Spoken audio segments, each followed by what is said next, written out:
మేడ్చల్ జిల్లా దమ్మాయిగూడ మున్సిపాలిటీ అంకిరెడ్డిపల్లి గ్రామంలో గ్రామ సభ రసాబసగా మారింది. సభ జరుగుతూ ఉండగానే అధికారి లేచి వెళ్లిపోయారు. ఒకే కుటుంబానికి ఇల్లు వచ్చాయంటూ మహిళలు ఆవేదన వ్యక్తం చేశారు.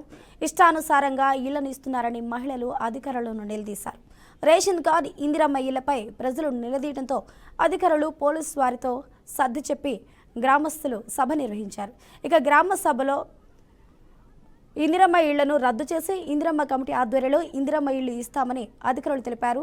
ఇళ్లు రాని వాళ్లు అప్లికేషన్ రాసి ఇవ్వాలని గ్రామస్తులకు తెలిపిన గ్రామసభ అధికారులు సమావేశాన్ని ముగించారు. దీంతో అప్లికేషన్ జిరాక్స్ల కోసం గ్రామస్తులు పరుగులు పెట్టారు.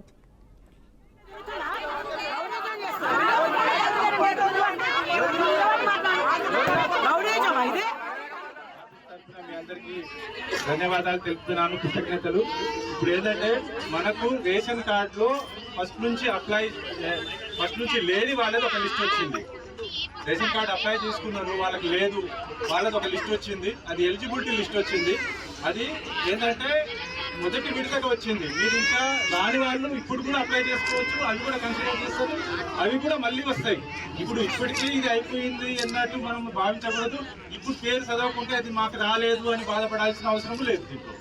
ఎందుకంటే మీరు మాకున్న ఆదేశానుసారము మీకు ఎవరైతే రాలేదో, ప్రజాపాలన అప్పుడు ఎవరైతే అప్లై చేయలేదో, ఎవరికైతే రాని వాళ్ళు మళ్ళీ అప్లై చేసుకోవచ్చు. మన మున్సిపల్ ఆఫీసులో కూడా ప్రజాపాలన కౌంటర్ ఓపెన్ చేసినాము. అక్కడ వచ్చి ఇవ్వండి అప్లికేషన్, మాకు రాలేదని. ఇప్పుడు ఏంటంటే మీ దగ్గర ఈ లిస్ట్ ఎంత ఉంది ఎలిజిబిలిటీ, కొత్తగా వాళ్ళకి అసలు రేషన్ కార్డే లేని వాళ్లకు కొత్తగా వస్తున్నాయి. మన వార్డుకి సంబంధించి మళ్ళీ 500 వచ్చేసి ఫ్యామిలీలో కొంతమందిని ఇంక్లూడ్ చేసుకోవడం, అంటే కలుపుకోవడము. కొంతమంది పిల్లల పేర్లు దాంట్లో రాలేదు, అట్లాంటి మార్పులు చేర్పులు ఉన్నాయి. మళ్ళీ ఇక్కడి నుంచి బదిలీ అయి వచ్చిన ఉన్నాయి. అట్లాంటివి మళ్ళీ దాంట్లో కూడా కొన్ని కొత్తవి ఉండొచ్చు. అవి ఒక 500 ఉన్నాయి. అంటే మొత్తం 650 వచ్చినాయి. 650లో మీ పేర్లు ఖచ్చితంగా ఉంటాయి.